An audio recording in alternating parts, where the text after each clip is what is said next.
যাদের আছে তারাই শুধু বোঝে কি জ্বালা। এই বেশ আছি একটা ভাব, হঠাৎ বেমক্কা ভাবিস, বলা নেই কওয়া নেই এসে হাজির।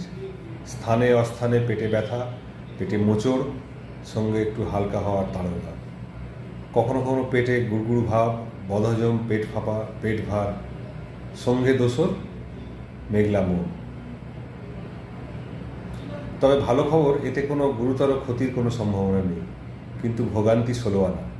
যার আছে সেই বোঝে, বারে বারে ফিরে আসে, নাজেহাল করে, আবার কখন যে সব ঠিকঠাক হয়ে ঝকঝকে রোদ উঠবে কেউ জানে না। ওষুধপত্র, পথ্য, খাদ্য বিচার, এর মাধ্যমে রোগ কিছু বসে থাকলেও পুরোপুরি কিন্তু সারে না। মাঝে মাঝে আসে, জানান দেয়, আবার চলে যায়। এটাই হচ্ছে আইবিএস, ইরিটেবল বাউল সিনড্রোম। কেন এমন হয়? বারে বারে ঘুরে আসে, আবার চলে যায়। কারণ অনেক, তবে অনেক কারণের মধ্যে যদি কোনো একটা কারণকে ধরা যায় তা হলো বেতালা মন, বেসুরো পেট এবং তাদের সমবত গানের ছন্দপথ। এখানে বলে রাখা ভালো, একটা ঝকঝকে স্বাস্থ্যোজ্জ্বল কর্মকুশল দিন কিন্তু সুরেলা ও ছন্দবদ্ধ মন ও পেটের যুগলবন্দির ওপরই নির্ভর করে। পেট বলতে আমরা পরিপাকতন্ত্রকে বুঝি। আমাদের পেট কিন্তু আমাদের খাদ্য, আমাদের পানীয়, আমাদের পরিবেশ, আমাদের প্রকৃতি সাথে খুব নিবিড়ভাবে যুক্ত। দীর্ঘদিনের সহাবস্থান, দীর্ঘদিনের বোঝাপড়া। আর মন ও আমাদের দুটো স্তরে কাজ করে। উপরের তলায় থাকে মনের কোমল কুসুম ভাবগুলো খেলা করে, আবেগ, উদ্বেগ, অবসাদ, রাগ, অনুরাগ, সন্দেহ, এগুলো সব আর কি। ওরা কিন্তু নিয়ন্ত্রিত হয় বাইরের জগতের খবরের ওপরে। আর নিচের তলায় আছে পেইন এবং প্লেজার, এবং তার মানে ব্যথা ও আরামের কেন্দ্র। এরা দৈনিক বেঁচে থাকার ঘাত প্রতিঘাত সামলে বিবর্তনের মহাসড়কে আমাদের এগিয়ে যেতে সাহায্য করে। ব্যথা ও আরামের অনুভূতি কিন্তু নিয়ন্ত্রিত হয় উপরতলার মন এবং নিচের তলার পরিপাকতন্ত্র থেকে পাওয়া খবরাখবরের উপর। আমাদের মস্তিষ্ক ও পরিপাকতন্ত্র সবসময় খবরাখবর আদান প্রদান করতেই থাকে। একে বলা হয় গাট ব্রেন অ্যাক্সিস বা গাট ব্রেন অক্ষ।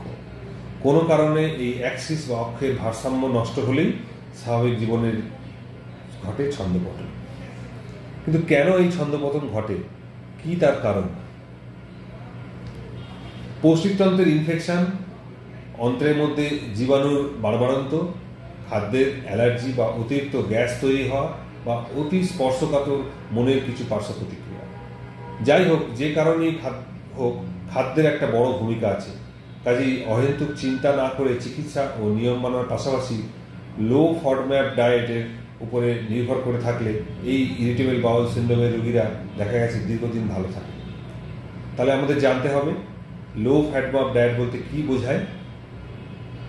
যে সমস্ত খাবারে অলিগোস্যাকারাইড, ডাইস্যাকারাইড, মোনো ও পলিস্যাকারাইড নামের কার্বোহাইড্রেট কম আছে সেগুলো কি বলা হয় লো ফডম্যাপ ডায়েট। ফডম্যাপ কথার অর্থ হচ্ছে fermentable oligo di monosaccharides and polymers.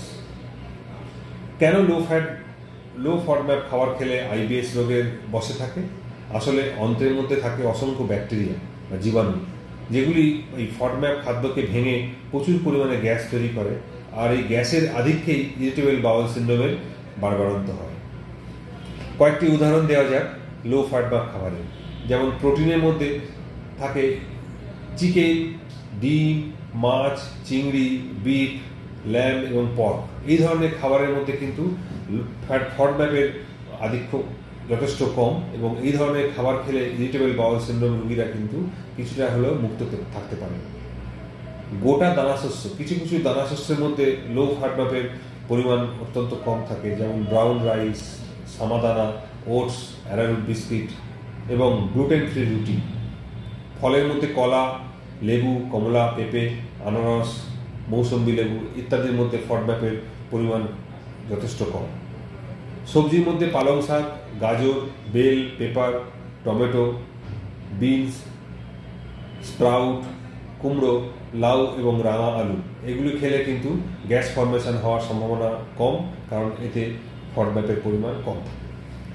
বাদাম ও বীজ শস্যের মধ্যে যেমন অ্যালমন্ড, চিনেবাদাম, আখরোট, সূর্যমুখীর বীজ, এগুলিতে ফডম্যাপের পরিমাণ কম থাকে, এগুলি খাওয়া যেতে পারে। দুগ্ধজাত খাবারকে যদি আমরা ভাবি তার মধ্যে ল্যাকটোজ ফ্রি দুধ খুব উপযোগী এই ইরিটেবল বাউল সিনড্রোম রোগীদের, কারণ এতে কিন্তু গ্যাস ফর্মেশনের সম্ভাবনা খুব কম থাকে। অলিভ অয়েল, নারকেল তেল, পানীয়ের মধ্যে গ্রিন টি এবং প্লেন জল, মিনারেল ওয়াটার বা প্লেন জল, এগুলি কিন্তু ইরিটেবল বাউল সিনড্রোম রোগীদের পক্ষে যথেষ্ট সাহায্য করে থাকে। কাজেই এই ধরনের খাবার যদি আমরা বেশি পরিমাণে খেতে থাকি তাহলে কিন্তু আমাদের পেটের মধ্যে গ্যাস ফর্মেশনের চান্সটা কম হবে, কারণ এতে ফডম্যাপের পরিমাণটা কম থাকে। আবার অন্যদিকে যদি আমরা লক্ষ্য করি হাই ফডম্যাপ ডায়েট, কোন কোন খাবারের মধ্যে প্রচুর পরিমাণে ফডম্যাপ থাকে, যেমন গম, রাই, পেঁয়াজ, রসুন, দুধ, নরম চিজ, বিভিন্ন ধরনের ফল, বিশেষ করে আম, লিচু, কালাজাম, তরমুজ, লো ক্যালোরি সুইটনার, এই ধরনের খাবারের মধ্যে কিন্তু প্রচুর পরিমাণে ফডম্যাপ থাকে এবং এই খাবারগুলি খেলে দেখা গেছে পেটের মধ্যে প্রচুর পরিমাণে গ্যাস ফর্মেশন হয় এবং এই গ্যাসই একটা মারাত্মক ভূমিকা পালন করে ইরিটেবল বাউল সিনড্রোম রোগীদের ক্ষেত্রে। আবার এটাও দেখা গেছে কিছু কিছু খাবার কোনো কোনো রোগীর ক্ষেত্রে সহ্য করে নিলেও অনেক রোগীর ক্ষেত্রে সেগুলো সহ্য করতে পারেন না। তেমন পার্সন টু পার্সন কিছু কিছু খাবারের মধ্যেও একটু দেখা যায় তাদের মধ্যে খাবার সহ্য করার ক্ষমতাটা কম, কারণ একটিতে সমস্যা হয়, কারণ একাধিক ফুডের সমস্যা হয়।